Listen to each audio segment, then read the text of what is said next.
诸位啊，你们摸着良心静起来好好想一想，每天早上从床上撑起来的那一刻，脚一踩到冰凉的地板，是不是脚底板就像被人拿针在扎？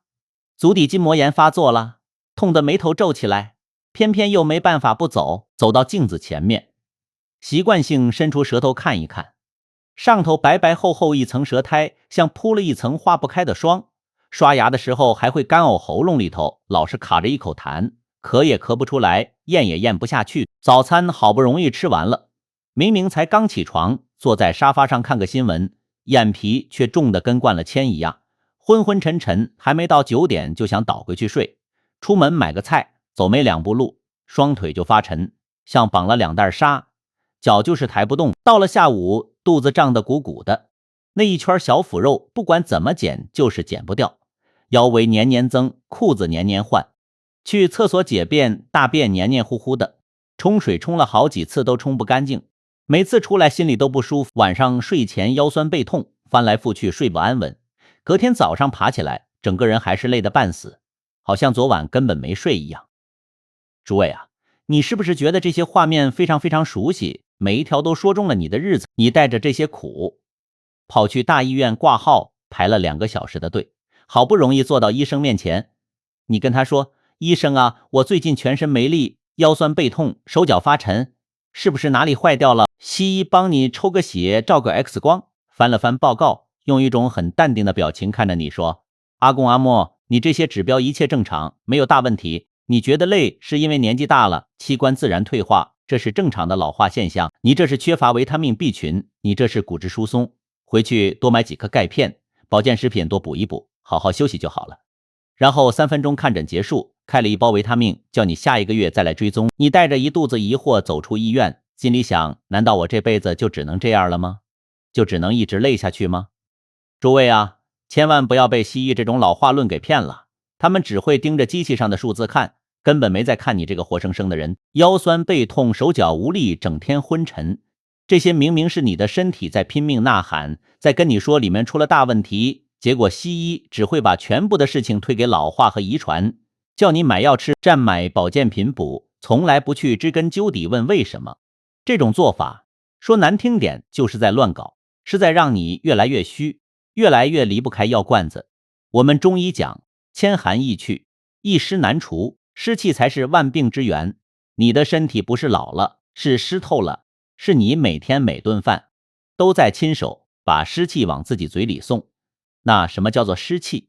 我用最白话的方式讲给大家听。我们的身体就像一台精密的汽车引擎，气血就是汽油，引擎要运转的顺畅，里面必须干净，不能有杂质。但是如果你往汽油里掺了泥巴水进去，这台引擎就会越来越慢，越来越卡，最后就卡死了，生锈了，开不动了。湿气就是你身体里头那些泥巴水，把你的引擎给堵住了，把你的经络塞死了，把你的气血全部粘住了。台湾这块土地四面环海，典型的海岛型气候，一年到头，尤其是惊蛰清明梅雨季节，空气里的湿气本来就重得很，走出去皮肤都黏黏的，墙壁都在流水，外湿已经很难对付了。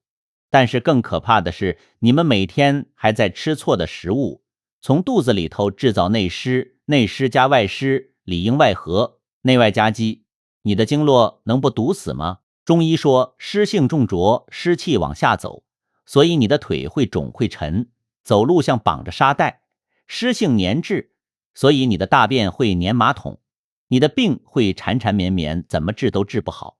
这就是为什么你睡10个小时还是没睡饱，因为你的身体正在花费巨大的能量去对抗你吃进去的毒药，哪里还有力气让你好好休息，哪里还有气血让你精神奕奕。讲到这里，很多长辈会跟我说，老师啊，我很注意养生的，我不吃炸的，不吃太咸的，早上吃个馒头配无糖豆浆，中午来一碗清淡的阳春面，晚上不想煮就水饺随便煮几颗，或者买个全麦面包啃一啃，很健康吗？诸位啊，大错特错，这就是你们最致命的盲点。你们以为是养生的吃法，恰恰是制造湿气最猛烈的核武器。今天我们不谈配菜，我们来谈每个人每天都逃不掉的主食，也就是米饭与面条。如果你还抱着这种西医营养学的肤浅观念，我告诉你，你这辈子的健康算是完了，你的退休老本迟早要全部交给医院。老天爷保佑你，让你今天点开了这支影片，让你有机会听到这个千古真相。米饭和面条在五行属性上，在对待脾胃的方式上差距相当大，大到一个是能帮你养脾胃化湿气的救命恩人，另一个却是让你越吃越累，痰湿缠身三高降不下来的湿气元凶。这不是危言耸听，这是关乎你后半辈子能不能行动自如，会不会中风瘫痪的生死大事。现在我们先回到源头，用中医的阴阳五行智慧彻底扒开米饭与面条的真面目。很多长辈心里在犯嘀咕，哎呀，吃饭吃面不都是碳水化合物吗？吃进肚子里不都一样被消化掉，能有什么差别？诸位啊，你脑袋里一冒出碳水化合物这5个字，就代表你已经被西医营养学毒害太深了。那些坐在冷气房里算卡路里的营养师，会拿着一张精美图表告诉你，100克白米饭和100克白面条热量差不多，糖类含量也差不多，可以随意替换，简直是胡说八道。西医在显微镜底下看的是死气沉沉的化学分子，我们中医看到的是食物里天地之间生生不息的气与性。西医只会看死的数字，不懂活的生命。你把一样食物拆解成蛋白质、碳水化合物，它的灵魂早就没了，你看到的只是一堆化学符号，不是真正的食物。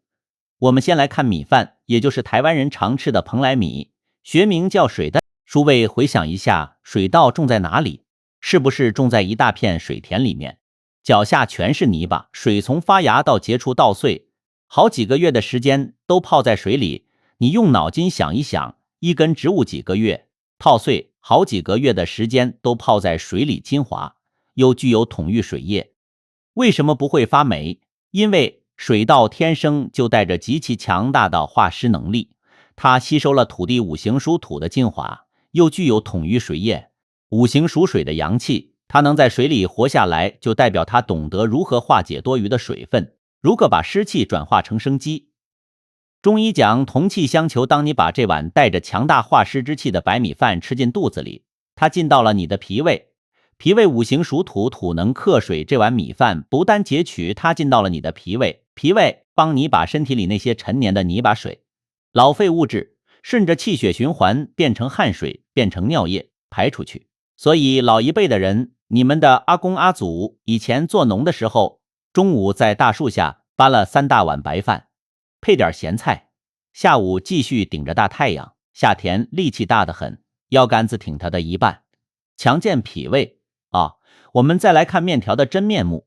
面条是用小麦做的，小麦种在哪里？种在北方的旱地里，气候干燥寒冷，小麦为了在这种严苛缺水的环境下活下来，它的天性就是拼命锁水，拼命保湿，绝对不能让水分流失，否则就会死掉。所以小麦的本性是收敛的，是私藏水分的。你把小麦磨成面粉，在厨房加水揉面团的时候，你有没有发现面团是黏黏糊糊的，怎么洗都洗不干净？以前的人过年贴春联没有胶水怎么办？就是拿面粉加水煮成浆糊，那个粘性贴在墙上1年都掉不下来。诸位，现在请你想象一下，当你把这团浆糊吃进肚子里，会发生什么事儿？上你的胃里面是温暖湿润的，这团本性就爱吸水又黏糊糊的面食一进到你的脾胃里，立刻就像强力胶一样，把你的胃壁粘住，把你的肠道塞住。它不但不能帮你排水，还会把你的气血全部搅和成一团浓稠的痰湿。如果你是住在北方干燥的地方，吃点面食或许还能平衡一下干燥的气候。但是诸位啊，这里是台湾，海岛型气候，每到春天清明，梅雨季被精明，梅雨季清明，卖到春天清明，梅雨季墙壁都在流汗，东西都在发霉。我们台湾人1年4季都在对抗强大的外湿，结果你还铁齿的很会捡，你这是在引狼入室啊！外面天气已经够湿了，你还天天把这团浆糊往肚子里塞，人为制造内湿，内外相合，你的经络不堵死才怪。经络一塞住，气血过不去，中医说不通则痛，你的关节能不痛吗？西医不懂这个道理，只会开降血压药，叫你吃一辈子。你把面食戒了，把脾胃湿气化掉，血压自然就稳了。听懂了吗？更可怕的是现代面食的问题。如果你今天吃的是古法手工自然发酵的面条，伤害或许还小一点，但是你们现在去超市买的，去面摊吃的，是经过现代食品工业摧残的死面。为了让面粉看起来白净漂亮，里面加了漂白剂，为了让面条吃起来 Q 弹不烂，里面加了防腐剂，这种面食里面的天地之气早就被破坏殆尽，变成了一团死气沉沉的化学混合物。你把它吃进去，它就在你的肠胃里发酵腐败。很多长辈每天下午肚子胀得像个打气筒，一直放臭屁。你天天吃这种死面糊，你的脾胃能不累吗？你的人能不越吃越虚吗？米饭与面条的差距说穿了就是化湿与生湿的生死对决。别再被西医那个死板的卡路里数字给骗了。食物是有生命的，是有脾气的，吃错了主食，你就是在拿自己的一半鱼腕。现在我要带大家进入中医最核心的道理，让你彻底明白为什么面食会成为万病之源。这团浆糊到底是如何在我们身体里搞破坏的？我们中医有一句老话叫脾胃为后天之本，气血生化之源。西医跟你讲的脾脏是解剖学上的一块肉，他们说那是免疫器官，如果破裂了割掉也没关系，简直是荒谬至极。这就是不懂阴阳的庸医误人。我们中医讲的脾不只是一块肉，它是一个庞大的能量运化系统。在五行里面，脾属土，位在人体正中央，就像大自然里的土地一样，负责吸收阳光水分。你吃进去的每一口饭，喝进去的每一滴水，都要靠这个脾土来消化吸收，然后转换成能够滋养你全身心脏、肝脏、肾脏的气血。脾胃一旦罢工，你吃再多人参燕窝、维他命，全部都是白搭，全部都会变成毒素。那么这个至关重要的脾土最怕什么？黄帝内经里面白纸黑字写得清清楚楚，脾喜燥，而恶湿翻成最白话的台湾话就是脾胃这个东西。它就像一块田地，喜欢温暖干燥、阳光普照，最讨厌阴冷潮湿、黏黏糊糊的水洼。你如果让这块田地整天泡在烂泥巴水里，连草都长不出来，更何况是长出气血来滋养你全身。现在我们把镜头拉回你每天吃的那碗面条和那块面包上。发酵面包是怎么做的？是不是要用酵母去发酵？发酵的过程其实就是一种微腐败，一种产生酸味与湿气的过程。你吃进去那种软绵绵、香喷喷的发酵面包，一进到胃里遇到胃酸，立刻变成一团极度粘稠、充满酸腐之气的死面糊。或者你们中午最爱吃的凉面，小麦本来就是寒凉收敛的，你还把它放凉了吃，甚至还加了一大堆芝麻酱、太白粉勾芡当这团又湿又冷又黏的死面糊掉进你那原本应该温暖干燥的脾土之中，会发生什么事？你的脾胃立刻就拉警报了。这团强力胶死死地粘在你的胃壁上，你的脾胃为了把这团怪物消化掉，只好疯狂调动全身的阳气，拼命分泌消化液，就像一台被塞满泥巴的洗衣机，马达超载运转，发出悲鸣。年轻的时候阳气足，也许还能硬撑着化掉，但是诸位，你们现在是45岁、60岁、70岁了，脾胃阳气本来就在走下坡，哪里还有多余的力气去对付这团强力劲？于是你的脾胃举白旗投降了。中医管这个叫做脾虚，脾一旦虚了就没有力量去运化水分，你喝下去的水、吃下去的食物全部停留在肚子里，变成一滩死水，停久了就变得粘稠，这就是湿气。中医讲百病皆由痰作祟，胖人多痰湿。你那挂在腰上的大肚子是怎么来的？你脖子上的脂肪瘤是怎么来的？你血管里堵塞的胆固醇血栓是怎么来的？西医叫它高血脂，大才说自己全身关节痛，手指头重得像香肠，早上起来触它们毛巾都记忆，然后记忆完时通懂来经，只吃止痛药。阿嬷还有严重便秘，大便老是解不干净，粘在马桶上冲不掉。我问他平常早餐都吃什么，阿嬷很得意地说，医生啊，我很养生哦，我每天早上都吃全麦吐司配冰的燕麦奶，有时候吃馒头加蛋，中餐随便下点面条吃。我一听心里叹了一口气，这不是在养生，这是在慢性自杀啊。我跟阿嬷说，从明天早上开始，那些吐司馒头面条通通给我停掉，给我乖乖煮一锅热腾腾的白米饭或者白米粥，配一点生姜，1个礼拜吃汗，肚子觉得暖暖的，大便竟然成型了。